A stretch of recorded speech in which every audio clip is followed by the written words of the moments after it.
So Solomon did very foolishly in his old age. And God would have done to Solomon and his sons the way he did to Saul and his sons, and changed families again for another line of kings, except for one thing, a major event in the Old Testament, God's promise to David, the blessing of David. God had promised David that he'd always have a king to succeed him. And so he didn't take away all the kingdom from Solomon's son Rehoboam. He took only the northern tribes. After Solomon died, the kingdom of Judah in the south and the kingdom of Israel in the north. God chose the king for Israel. Solomon's son was named Rehoboam, who's the king in the north that God chose for Israel. And astonishingly, God promised Jeroboam in the north. He made him a promise like he had made David, which was a precious promise, but some people don't esteem the promises of God to be very valuable or trust them. One of the first things that Jeroboam did was to become nervous about his future, in spite of what God said through the prophet Ahijah. He thought that if the people of these tribes continued to go to Jerusalem to worship, they would eventually turn back to King Rehoboam and his sons and kill him or his sons whenever it happened. And so he got together the smartest people he knew, not the godliest people, the smartest people, and said, what will we do? Well, obviously, the answer was obvious. We've got to stop the people from going down here to Jerusalem. Well, how are we going to stop them from going down to Jerusalem when that's the one place that Jehovah revealed to David was the place to worship, the temple? I mean, David said the Spirit of God came on him and moved his hand to write out the directions. And his advisors obviously said, well, you know, we were always suspicious of that. I mean, how likely is it? Who else has ever had such an experience with God? I mean, if David had been from the tribe of Issachar and he had chosen Jerusalem, it would be different maybe. But David said God had chosen his tribe. Now, they might not have thought very much about Jerusalem was not in the tribe of Judah, but it wasn't. What tribe was it in, Natalie? Benjamin. It's on the border of Judah. But even if it had been in Judah, David hadn't made anything up. It was a word of God to him that he had chosen Jerusalem to be the place to build the temple, and he had chosen the tribe of Judah, and he had chosen David and his sons to be kings. But these men came up with an idea that maybe Moses was a little extreme. Maybe Moses maybe he went overboard and misunderstood God and destroyed that golden calf that Israel made at Mount Sinai prematurely without giving himself enough time to calm down. You know, Moses was an angry man sometimes. So they came up with a new idea. And that new idea was a famous thing. What's the title of this new idea? Sin of Jeroboam, who made Israel to sin. Sin of Jeroboam, a major event. Now, what are the four elements of the sin of Jeroboam? Stuart, you remember them? The golden calf. Well, first of all, he made a golden calf again to express their faith that God was everywhere. And Moses maybe acted a little hastily in his destruction of that first beautiful golden calf that Israel built. He put a golden calf at Bethel. Where else did he put one, Dot? Do you remember? Bethel and up north in Dan. And he didn't say to the people, now I'm afraid you folks are going to turn against me if you keep going down and see that beautiful temple that Solomon built. He said, it's too much for you to go to Jerusalem. I'm your king, and I'm responsible for your welfare, and I know that you get sore feet walking up and down these hills. And I love you so much that I'm going to provide for you, good people up here, a place to worship God, who is, if He's the creator and possessor of the whole earth, as Abraham said, then surely you can worship Him all over the whole earth. So here's a spot for you to worship Jehovah. Here's a golden calf, one like Moses destroyed in his haste. And here's another one at Bethel for you folks from the southern half of my kingdom that I love so much. So the two golden calves were one element of this new religion. What's another element? Tina, tell us. New feast day. There was a new feast day. See, in the 7th month down here in Jerusalem, they had the Feast of Tabernacles. And 7th month and 10th day, they had the holiest day of the year. Yom Kippur, or however you pronounce it. Day of Atonement. And so Jeroboam and his advisors came up with a feast day up here in the north for those people, so they wouldn't have to trouble themselves to go all the way down to the south to worship God. God in the beginning, for His people's welfare, had chosen 48 cities scattered like pepper throughout the tribes of Israel, so that the Levites could teach the people the way to live, teach the people the commandments of God, teach the people what kind of animal sacrifices were acceptable, teach the people the moral laws of God, and He had them scattered like judges as well as teachers throughout all the tribes of Israel. The tribe of Levi didn't have a territory. They only had cities inside other tribes' territory. But they were a problem, though. You know, David kind of, according to this new religion, David was maybe a little overzealous, we might say, for his tribe. And you know, did God really tell Moses that nobody could be priest except his tribe? Did God really say that? Why, before Moses, you know that the head of every family was the high priest of that family. Isn't that really the way it ought to be? You can worship God everywhere. And the head of the house is the appropriate leader. So I'll tell you what, let's do. Let's even be more liberal than that, more generous than that. Let's say that nobody has to be a priest unless they want to be. And if they want to be, just come bring the appropriate tuition for the school, and we'll train them in how to worship God. And that way everybody will be happy. The ones who don't want to be priest are not priest, and the ones who do pay the tuition price and learn how to appropriately approach the divinity, and everybody be happy. So they did that. Now this meant that all those Levitical cities were no longer Levitical cities because the Levites didn't have a job. So if they didn't have a job, how could they have a place to do their job? And the Levites had to make a choice. They could choose to pay the tuition for the seminary in the north for Jeroboam's new religion and do it that way, or they could become farmers or whatever, or if they really wanted to do the will of God and fulfill their calling, they just moved south.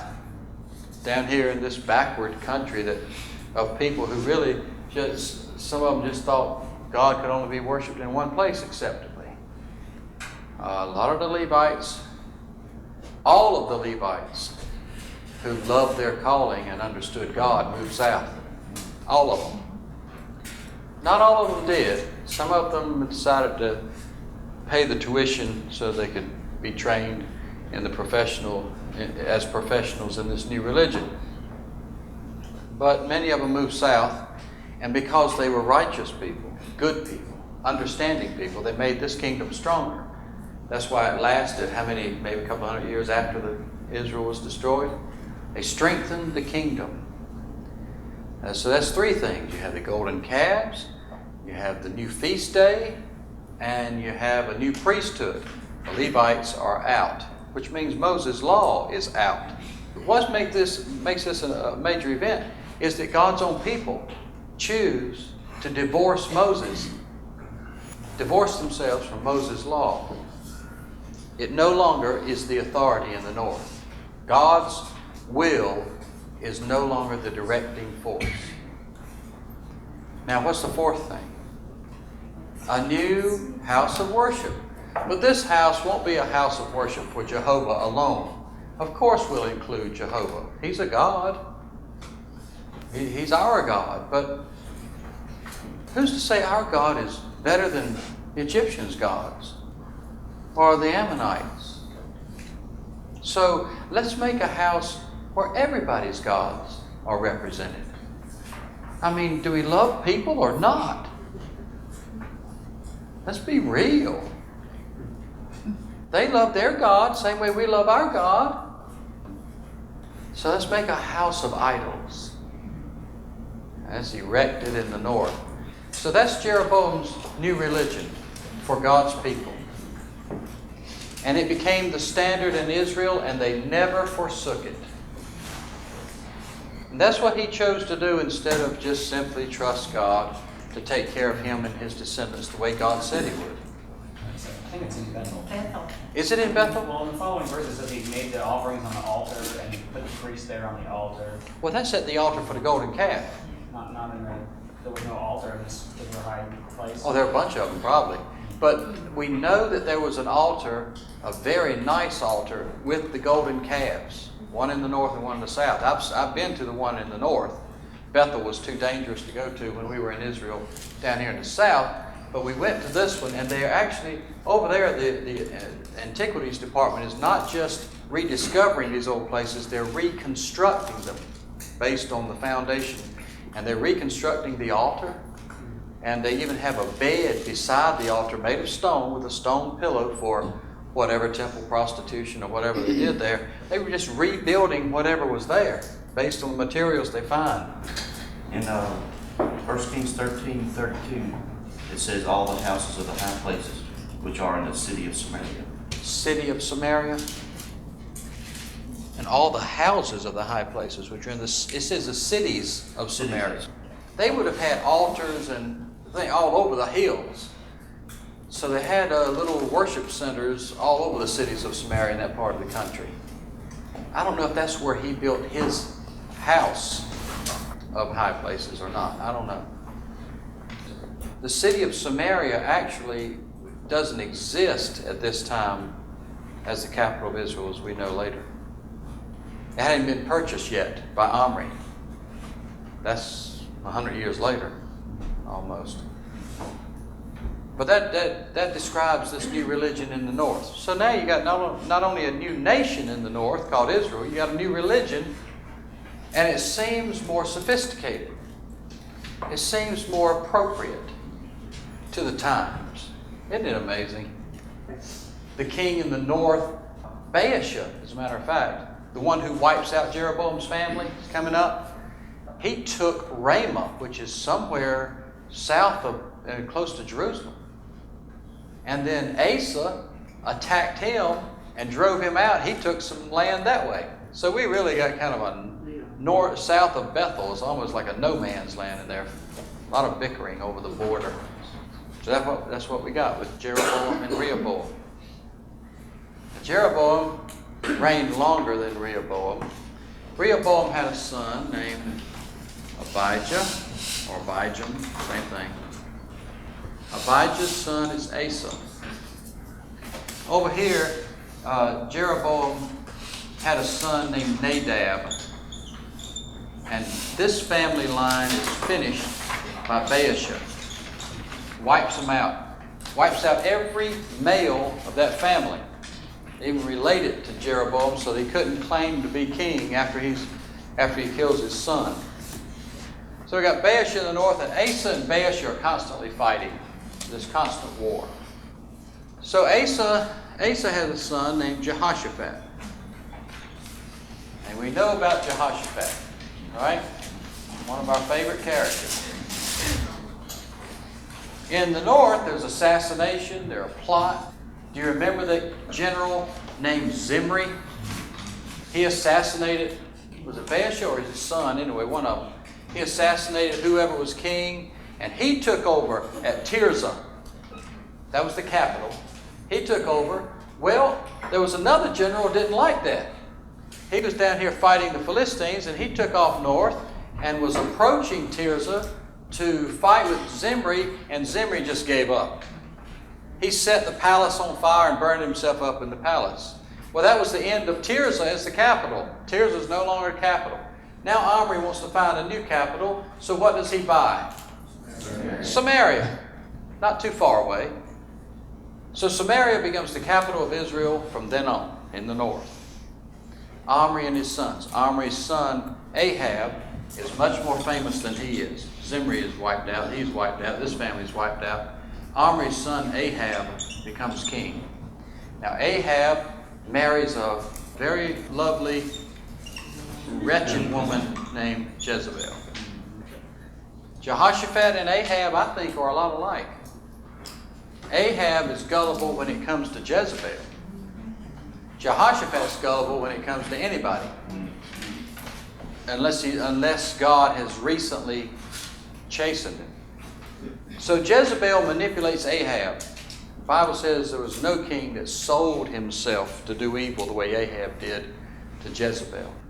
So Jezebel can get what she wants from Ahab, but Ahab can get what he wants from Jehoshaphat. Up to a point. The big difference between Ahab and Jehoshaphat is that Ahab, at heart, has some fear of God, but more fear of his wife. The opposite is true with Jehoshaphat. He had some fear of displeasing people around him. He had some fear of people, but he had more fear of God when push comes to shove. And that saved him. Ahab got him to go to war with him and almost put him in a situation where Jehoshaphat was killed. The Syrians thinking it was Ahab. Very crafty. Because Jehoshaphat's weakness of trying to please people around him and fear of people was so great, it really messed things up everywhere. Everywhere. Elijah is working over here now. Elijah's alive with Ahab and Jehoshaphat. And Elijah has this contest up at Mount Carmel between Jehovah and Baal. He gets all the people of Israel and says, how long are you going to stay on the fence? If God's God, serve God. Baal's God, serve Baal. And stop all this divided opinion thing that you're locked into. And when God proves himself at Mount Carmel, Elijah is ecstatic. He's so full of the Spirit. He outruns Ahab's chariot back to Samaria. He is excited. God's people at last see who's really God, and he expected a revival such as Israel had never seen. When he woke up the next morning and went outside to take a deep breath of fresh air, he saw a wanted, dead or alive poster signed Jezebel and it had his picture on it. He quit. He just quit. No more. Not going to work for Jehovah anymore. I'm not going to work it. I'm not going to prophesy anymore. I'm finished. So in order to turn in his resignation, he decided to get to where he knew God was without any danger. He took off south from Samaria, traveled all the way through, I don't know, he probably bypassed these holy sites with his golden calf. And you would have thought that he'd have stopped in Jerusalem, and he probably would have if David had been there. Or later Josiah had been there. Or Hezekiah had been there. But who was king? Jehoshaphat. And if he lied, during that 3.5 years where God stopped the rain in the north, you remember what Ahab's servant told Elijah when he met him? He said, there's not a kingdom under heaven that King Ahab hasn't sent to looking for you.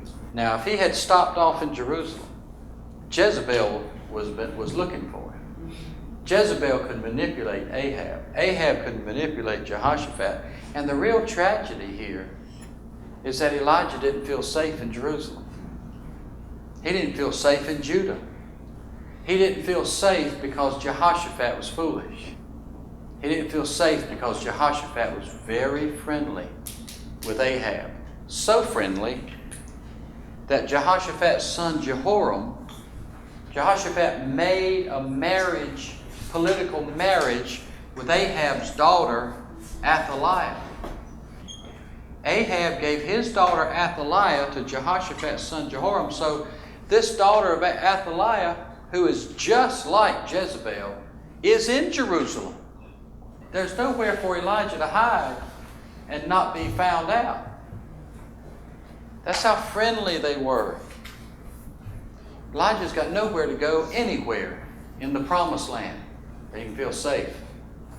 So he just bypasses Jerusalem, keeps on going down south, stops at Beersheba here, tells his servant, you wait. And he just takes off into the desert, collapses. And God's angel woke him up and cooked him a meal. And he passed out again. And the angel waited, let him sleep, woke him up, had him another meal. And then he took off, and that meal lasted him 40 days. And he took off down south from Canaan's land to wherever Mount Sinai is in here. That's where he went. That was the only safe place he could think of on the planet where he knew God at least once was, and he wouldn't be betrayed or turned over to Jezebel. I wonder how he knew where Mount Sinai was. They all knew. It wasn't a mystery to them the way it was us. I mean, I wonder how come that hasn't stayed, like the location of someplace like that? It's just... Well, a lot of locations were lost after Rome came around and made it a capital offense for any Jew to be in Canaan's land. They left with their memories. 1,000 years passed. The Middle Ages came when God cursed the earth because Christianity rose up. Lost the knowledge of architecture, art, mechanical things, math. If it wasn't for the Muslims, all that knowledge of the ancient Greek and Romans, a lot of it would be lost forever. They're the ones that preserved Euclid and Archimedes and all those inventions of the past. The Muslims did that, not the Christians. John, is that all mountain area? Is that why they don't know? It's all vast nothingness, but mountains and rock and hot sand. So that's why Nobody lives there, But and that's why they don't know. there is a lot of mountains there. Oh yeah. The Jews were scattered. They were despised. Their religion was despised by most places where they went, so nobody cared what they said happened. And as generations passed, nobody remembered where that place was. Some scholars have even said that Mount Sinai must be over here in present-day Saudi Arabia. That's a wild guess, but it is one. It shows the mass confusion about it. Well, they went 3 days from Egypt to there. No, it was close to 50 days From Egypt? from Egypt to there. Mount Sinai. It was a slow trip because they weren't organized. It had to be kind of slow. But it wasn't but 11 days from Mount Sinai to Kadesh Barnea. That's why some people put Mount Sinai farther north than what your map book has, which makes a lot of sense. But nobody knows. But he knew, and that's where he went. And that's where God talked to him. And when he turned in his resignation, God accepted it. Now, he didn't accept it permanently because Elijah is going to show up again before Jesus comes back. God's got him somewhere. And that's why I tell all these young people, I won't be around during those days, I'm sure. But if you are, and God will give you the means, take them a present and at least say, I gave you the idea.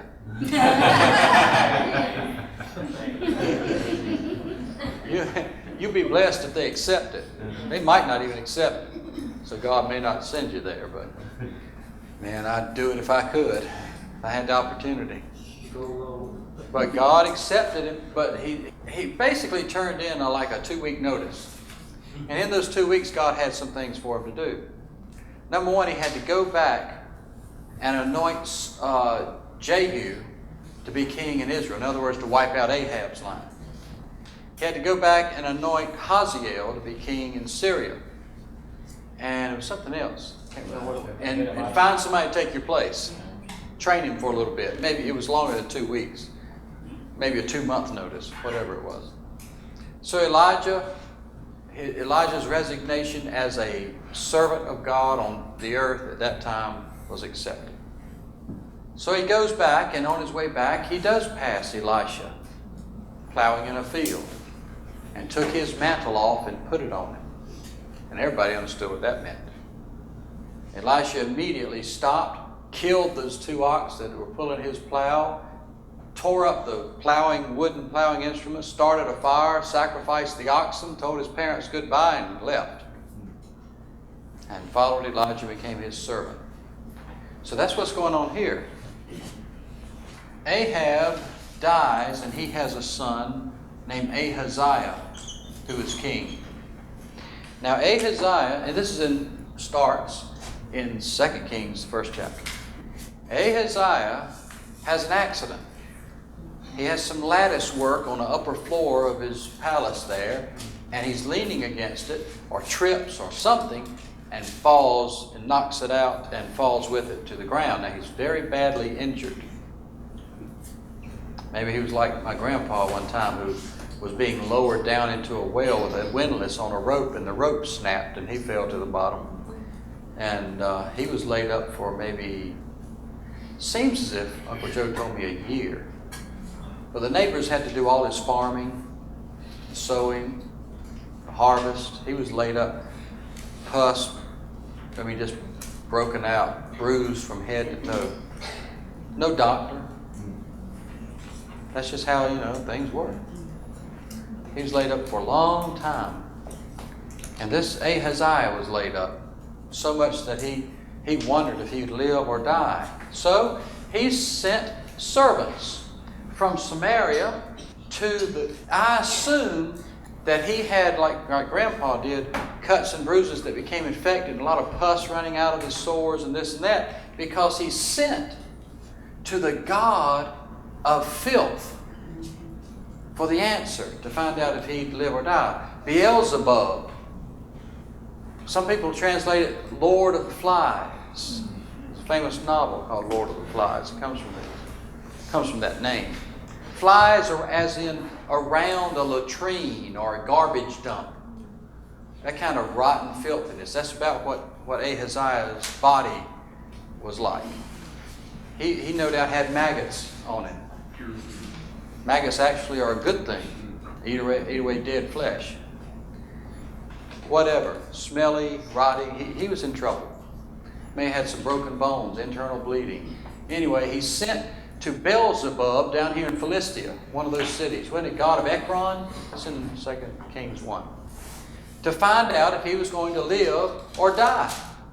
Well, just after they left Samaria, they these 2 messengers ran into a man they hadn't seen in a long time. Elijah. Because God had spoken to Elijah during his 2-month notice and said, go meet those messengers and tell them, isn't it because there's no God in Israel that you have to send to a foreign country to find out information?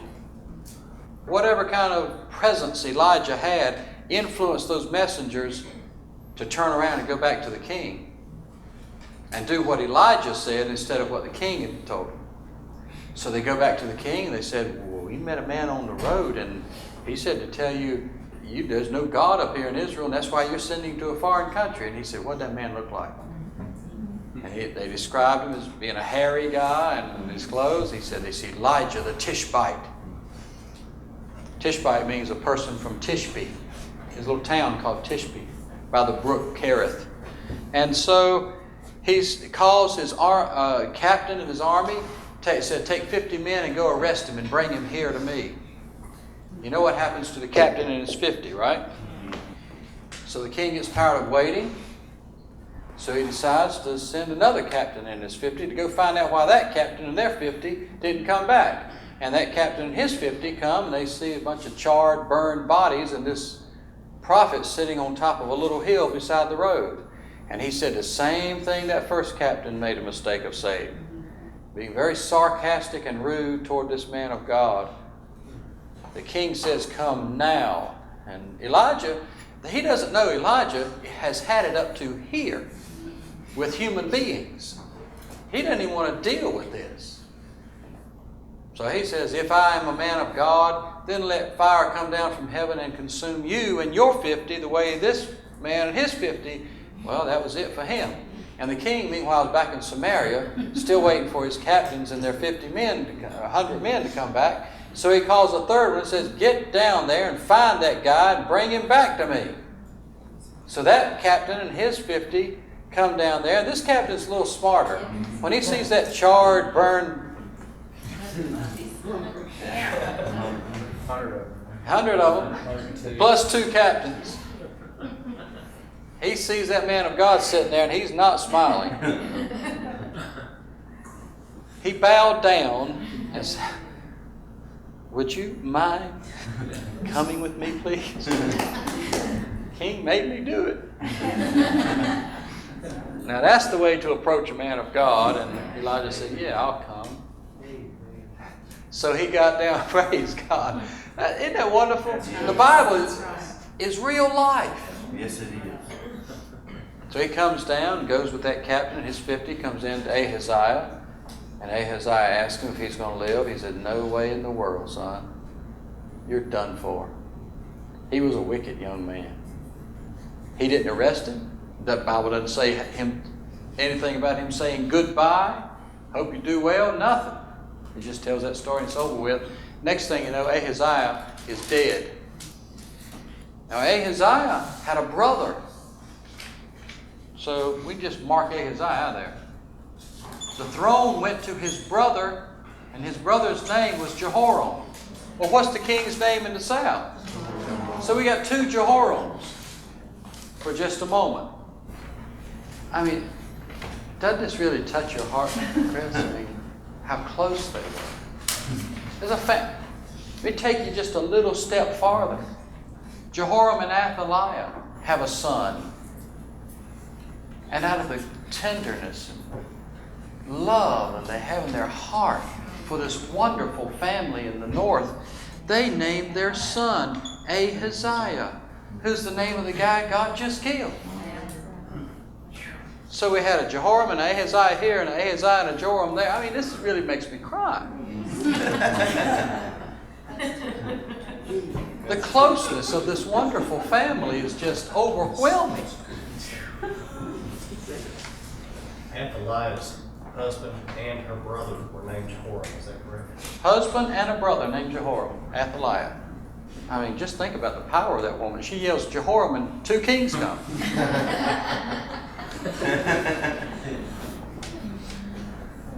She was a woman who knew how to get what she wanted, same way Jezebel was.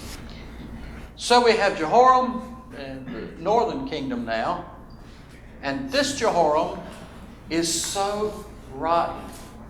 First of all, Jehoshaphat had a bunch of sons. He just picked Jehoram, probably to please Ahab and Jezebel, have this wonderful family thing. He had other wives and other sons, but he picked Jehoram, Ahab's son-in-law, to be king in his stead. As soon as Jehoshaphat dies, Jehoram, with, of course, the counsel of his lovely wife, murders every other son that Jehoshaphat had. That's the kind of spirit that was in this woman. She advised him, and she advised Ahaziah too, later. So there's nobody left in David's line to be king in a direct line but Jehoram. Now that's all part of the plan of God, because God is in heaven and in all his patience and mercy, hating with everything in him the influence of Jezebel over the whole family of God, north and south. And he's determined to rid his people of that influence. One of the ways that he starts it First of all, is to use Jehoram to get rid of all the other competition. People who have been influenced. All the other royal seat of David who have had any kind of influence from the north, and there was a lot of it by this time. This was basically a situation where a woman ruled in the north, Jezebel, through her husband and then her sons, and a woman ruled in the south, Athaliah, through her husband and then her son. That's basically what's going on. It's not the plan of God. And that another way God starts to this process of ridding the earth of Jezebel's influence is what he told Elijah. Go anoint Jehu to be king in the north. Well, Elijah never really actually did that. He told Elisha to do it for him. In the meantime, and he never did go up north to Syria to anoint Hazael to be king in Syria. He told Elisha to do that too. All he did was pick up Elisha. Then his 2-month notice ran out. So Elisha sends a little prophet.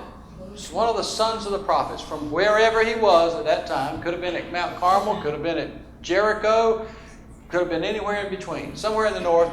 He sends him over to Ramoth Gilead, where there's a battle going on, as usual, between Israel and the Syrians. They fought over Ramoth Gilead more than any other city. And at this time, this is where Jehoshaphat went with Ahab, to Ramoth Gilead, to fight the Syrians. Now they're still there, fighting the Syrians. Elisha sends his son of the prophet up to Ramoth Gilead to anoint Jehu, and he comes in, and you know the story. He comes in, and all the generals are drinking that night in the pavilion, and they're resting from their battle. It's time for some R&R, got a break from warfare. And in the midst of these military men with their boisterous and their big beards and their big muscles and their swords and their servants running around, here's this little 98-pound weakling comes in. And everybody looks at him. Where have you come from? What planet did you come from? They know that he's a prophet because of the way he's dressed, no doubt. But what are you doing here? And they all look at him, and Jehu speaks up. He says, who are you looking for? He said, you, Captain. And Jehu gets up, walks over, and they go outside.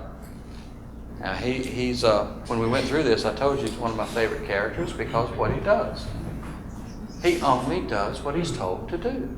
And then he gets out of the picture. He doesn't stay around for an award. He doesn't even tell his name. He had a box with him. He was standing there with a box in the midst of that military camp. He set the box down, got out this bottle of oil, took the top off, and poured it on top of Jehu's head, and that oil ran all over him. And he said, thus saith Jehovah, you are the king of Israel. Put his little bottle of oil in the box, shut the box, picked it up, and ran out the back door, it says. Took off. He did his duty. I want to meet that guy one day. Well, Jehu wants to just forget about it. Jehu just wants to forget about it. So he walks back into the room as nonchalantly as he can with all this oil dripping on him. Okay, let's get back to business. And everybody's looking at him and they say, what did this nut say to you? That's what they use. Mad fellow is how it's translated from the Hebrew. But basically, you would have said, what in the world did that nut say to you? And what did he do to you? And Jehu said, oh, you know how those kind of people are. And one of them said, well, you're hiding something here. What went on outside this door? They wouldn't let him get out of it. So he said, all right, I'll tell you what the nut said. He said, thus saith Jehovah, Jehu is the next king of Israel. Isn't that funny? And everybody said, yeah! And they started saying, Jehu's king! Jehu couldn't get out of it. You know, when God chooses you, you can't get out of it. It's not your choice.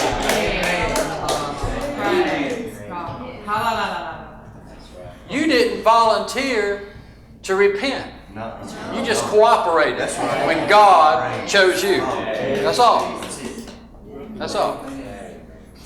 You didn't give yourself the Holy Ghost. No. You just cooperated when God sent the oil. That's all you did. That's your part. Just cooperate. Glory to God.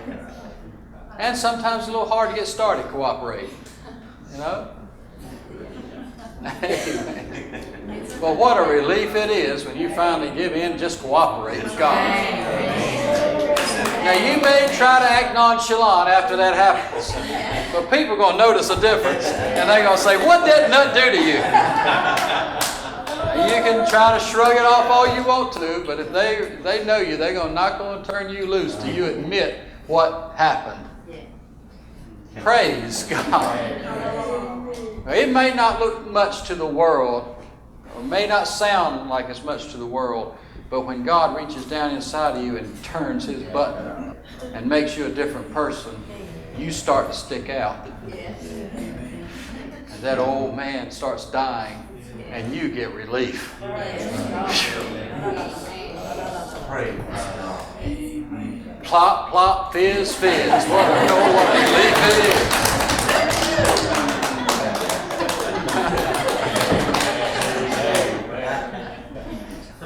So, Jehu attacks. Now, this is a wonderful way God has of working out things. Because Jehu takes off with his army.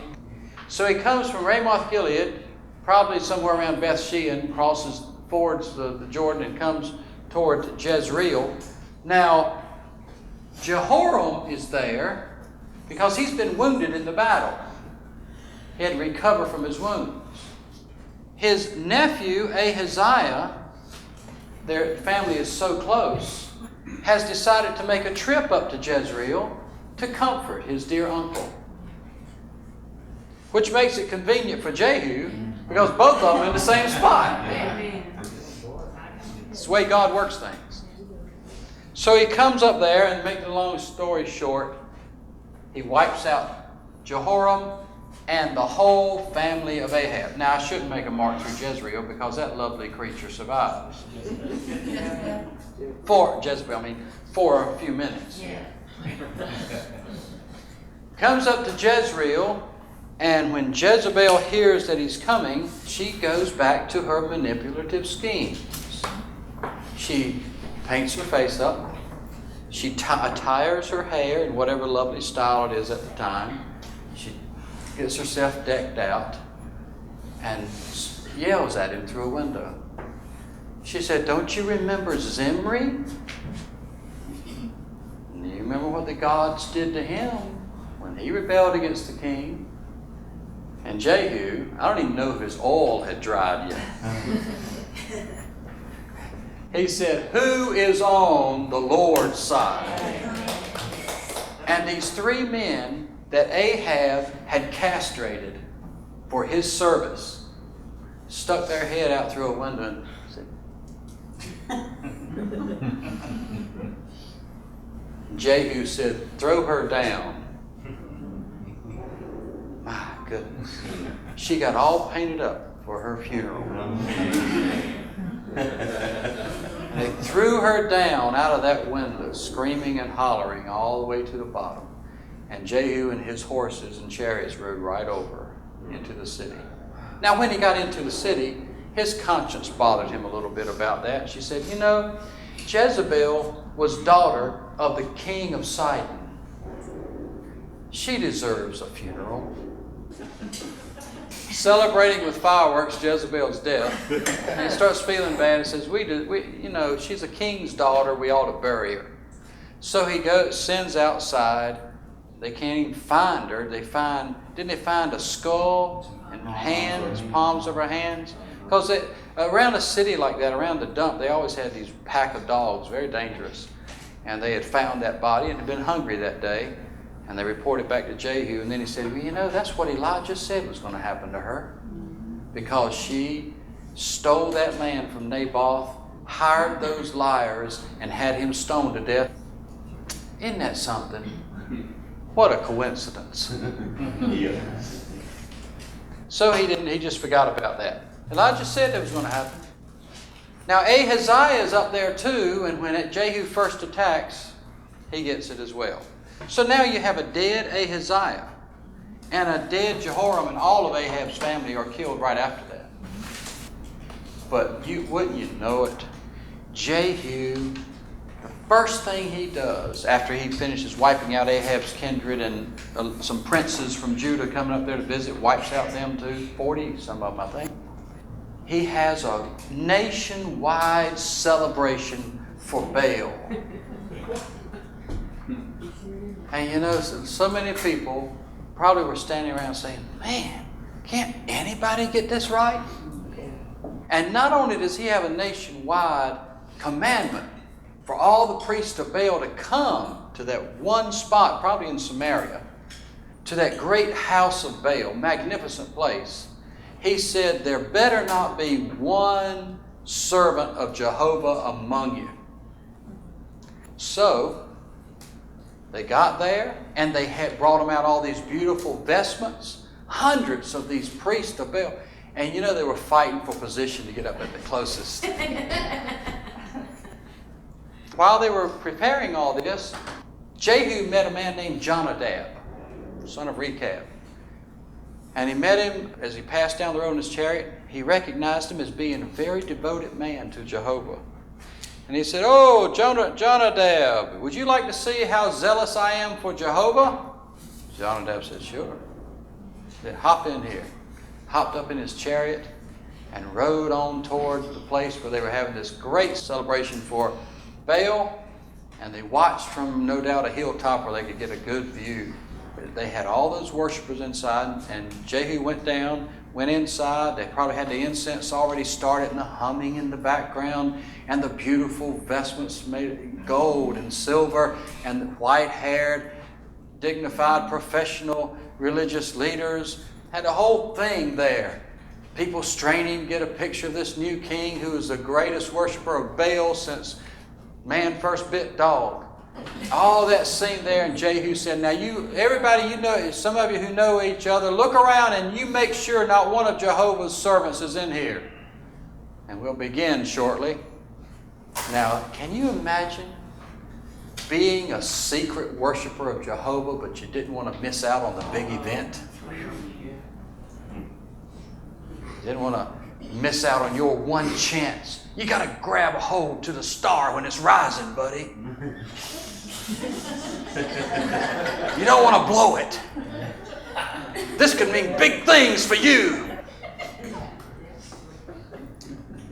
So they made sure no open worshipers in Jehovah were there. And Jehu was outside. He had his soldiers surround the place. He said, if one of those people in there survive and escape, you pay for it with your life.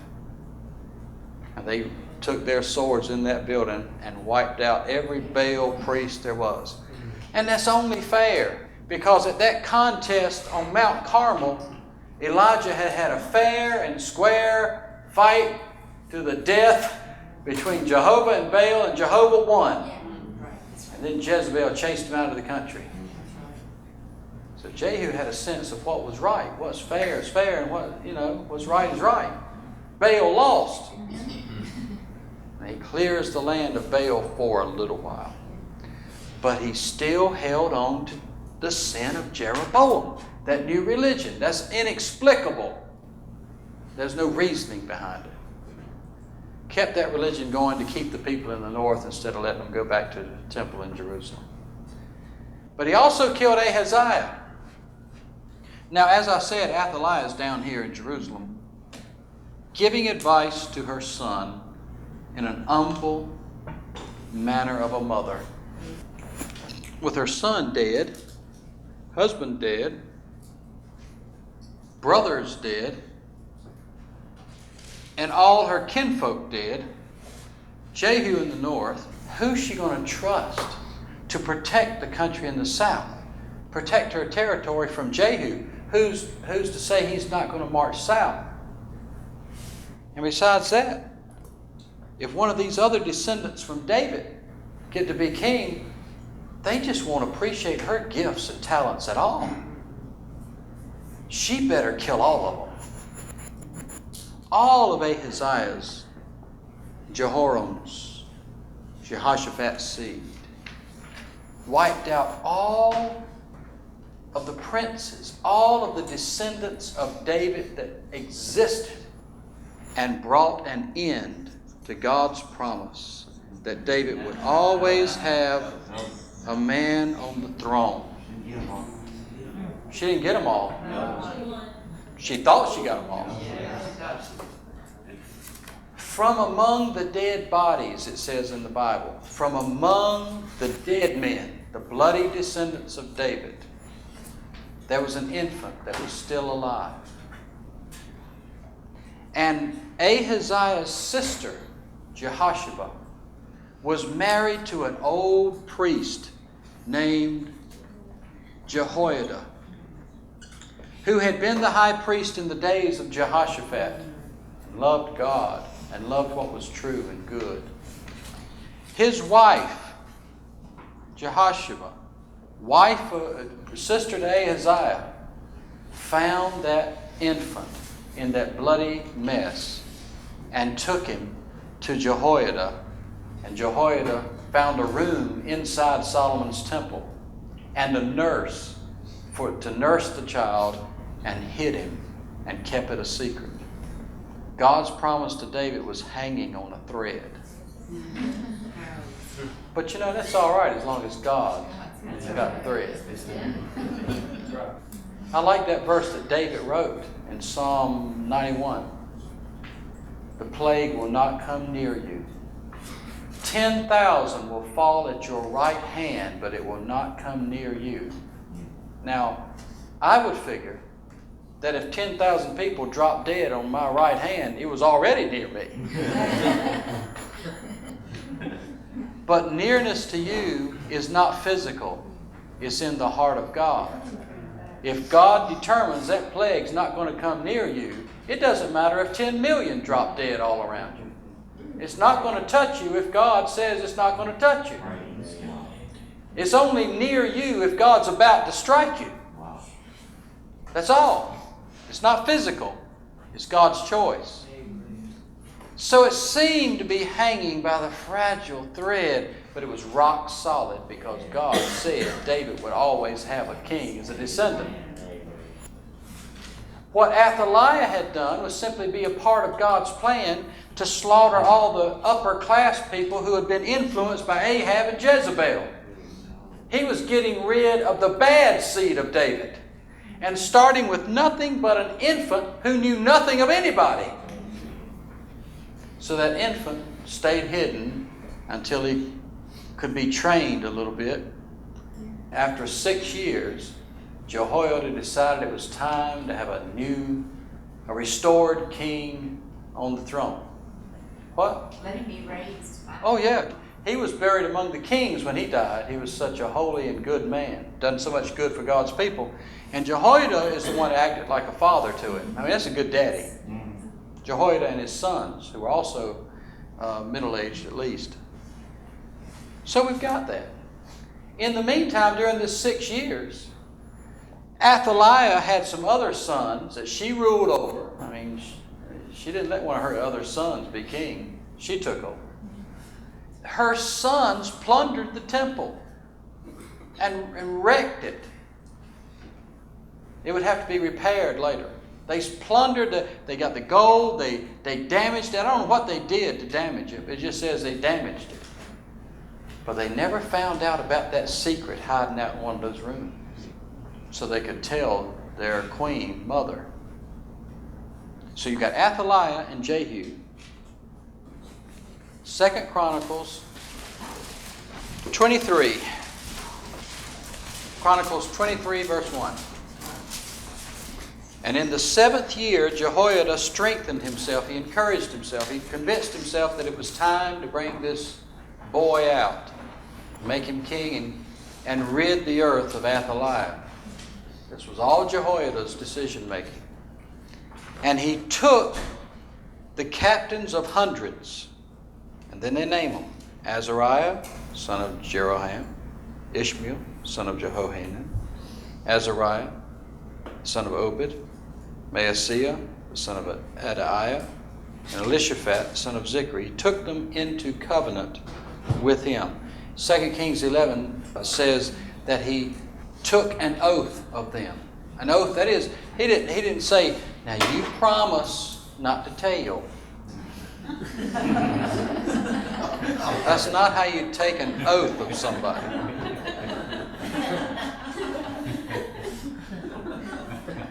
You take an oath of somebody in the temple before God, where you swear that it's justice if you die, if you break this promise or break this covenant. You make a covenant with God.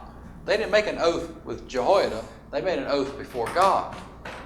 So if the high priest, especially as respected a man as Jehoiada was, even though he was neglected by the queen at this time, she might have been keeping him on a salary just to placate the people who believed in Jehoiada, but her main focus was those priests of Baal. They would have received the biggest part of the government support. So Jehoiada was around. He was respected by these captains of hundreds, and no doubt some people were getting disgusted with Athaliah and the way things were going in the country. I mean, things were pretty bad. Her sons were out of control, but she was in control. So he made them swear an oath to God. Now, if a man like that takes you into the temple and won't tell you what you're swearing to, but you take an oath before God that your life's on the line if you break this oath, they're going to know that something big is going on.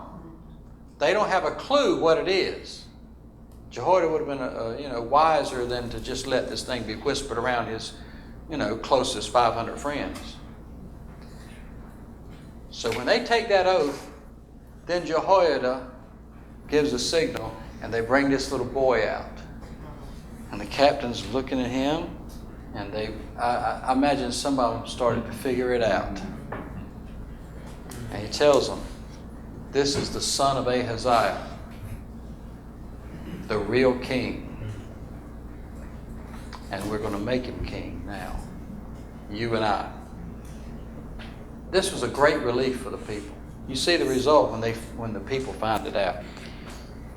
And those captains, once they were taken into this plan of Jehoiada, taken into his confidence, they went about in Judah and gathered the Levites out of all the cities of Judah and the chief of the fathers of Israel, and they came to Jerusalem.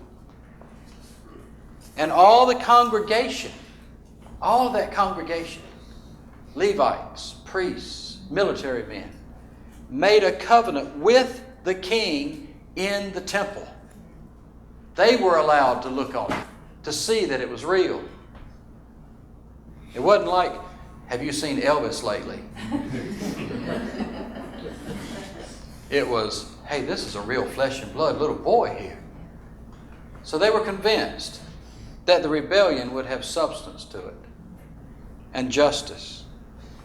He said, behold, the king's son shall reign as Jehovah has said of the sons of David. And then he told them the plan. The Levites had to switch every 2 weeks. They'd have a course of Levites come in from whatever cities they came, do their service at the temple, then leave, and another course would come. He said, now this time we're not going to, when you're dismissed from your courses, you stay in town. This may turn out to be a little bit bloody here, and we're going to need every man we can have. So the Levites knew that when their time came to be dismissed, they were going to stay there with the other new Levites coming in and take their places to beef up this support group for young Joash. And that was his name.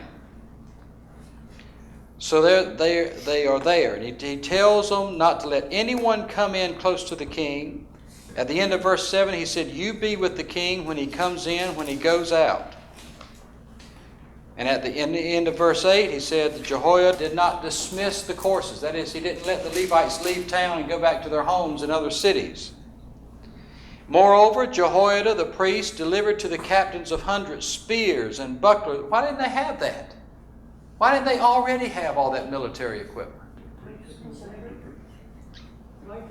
Probably taken away or sold or given to others instead of these that had faith in God. Jehoiada took them.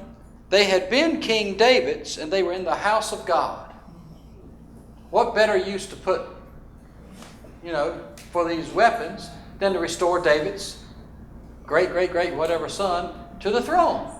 So they've been stored in one of the rooms of the temple. He brought them all out, distributed them to the men there in the house, and he set all the people, every man having his weapon in his hand, from the right side of the temple to the left side of the temple, along by the altar and the temple by the king, to protect him round about.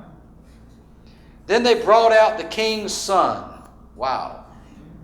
Now the people are there for some kind of worship ceremony. Do you remember in Luke how that when the priest went in to burn incense, John the Baptist's father, that all the people were standing outside waiting for him to come and tell them, bless them in the name of the Lord. So people were there at the temple at this particular time when he decides to present the king to them. There's a large group of worshipers there to worship Jehovah, as he said. Besides the Levites that were supposed to be gone, they're still in town. New Levites have come, they're in town. Captains of the army are there with some of their military men. People must have sensed something unusual with all these people in a semicircle around the front of the temple, all with weapons. And then Jehoiada comes out holding the hand of this little boy. What's that? I didn't know he had a kid. Did you know he had a kid? They brought out the king's son and put upon him the crown. I think they started putting one and one together here. And gave him the testimony and made him king. And Jehoiada and his sons anointed him and said, God save the king. And boy, you talk about shouting.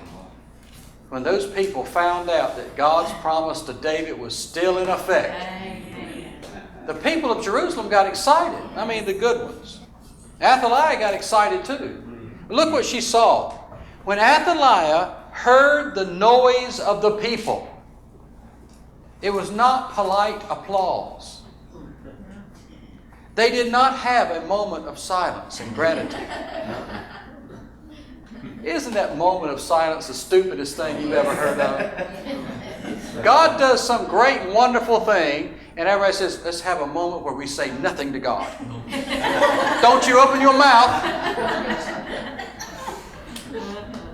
Just a moment of disrespect to the one who gave us this wonderful blessing. And they call it honoring God.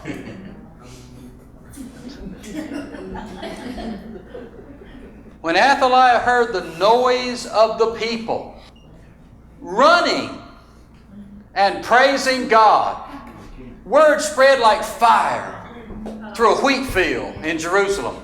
And how many people you think? Hundreds and hundreds running through the streets praising God. Athaliah said, wait a minute here. Let me go see what's going on in my city. She went to the worst place she could have gone. She went right in the middle of that congregation.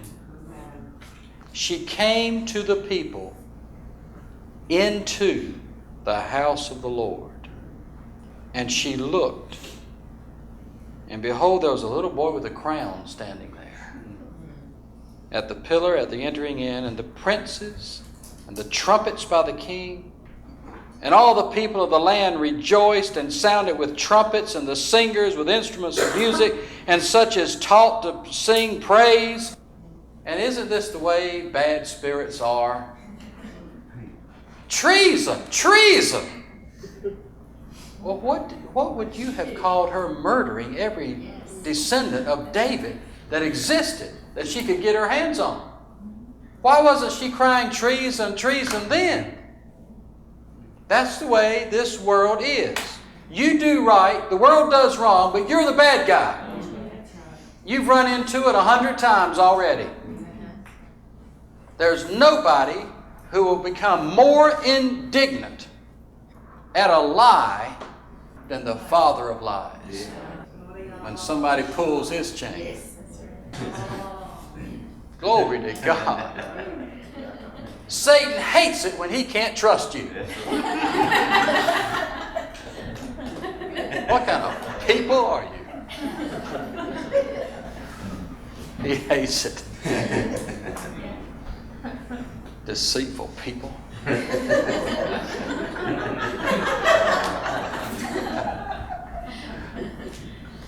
That's the way it is. You've seen it. You've felt it. The irrational mind of this planet. When you are doing the will of God, and those who are disobeying God and are exposed by your obedience call you the wrongdoer. And some people are pretty good, pretty slick at doing that. Know how to make you look like that. But you trust God and keep doing good. And it'll all come out in the wash. The Jehoiada priest brought out the captains of hundreds that were set over the host. Oh man, it's like laying a trap for that woman. There she is with that little boy crying treason, treason. Here come the soldiers out toward her. Look who else is here today. Captains of hundreds set over the host and said to them, carry her out of here. Carry her forth of the ranges. That's King James' way of saying, get her out of this place. Don't kill her here and let her filthy dead body stain this place. So they carried her out from there at the horse gate, verse 15, killed her there. And Jehoiada made a covenant between him and between all the people and between the king, that they should be what they are, the Lord's people. And then all the people went to the house of Baal and tore that down. Boy, when God's people get excited, they can do some good. They just got to get excited about the right thing. Amen. Tear down Satan's playhouse when you get excited about the right thing and feel good about it. And broke it down, broke his, oh man, they were such nice altars. Well made. Broke his images. That's a lot of gold and silver involved here. And killed the priest of Baal right in front of the altar. He was one of God's children too, no doubt, an Israelite who had seen his star rising. He had made it to the big time. Everybody knew who he was. Nobody knew Joash. God knew them both. So that was one time where Jehu was up north and there was no Baal, and Baal was down south. Baal was down south with Athaliah. And Jehoiada appointed the offices of the house of the Lord. In other words, he restored the order of worship at the temple the way David, by the Spirit, the way David described in spirit to Solomon and his descendants. And they set the king, took the king to the king's house, gave him his palace back, set him upon the throne. In verse 21, and all the people of the country rejoiced, and the city was quiet after they had slain Athaliah with the sword. Now Joash was 7 years old when he began to reign. He reigned 40 years.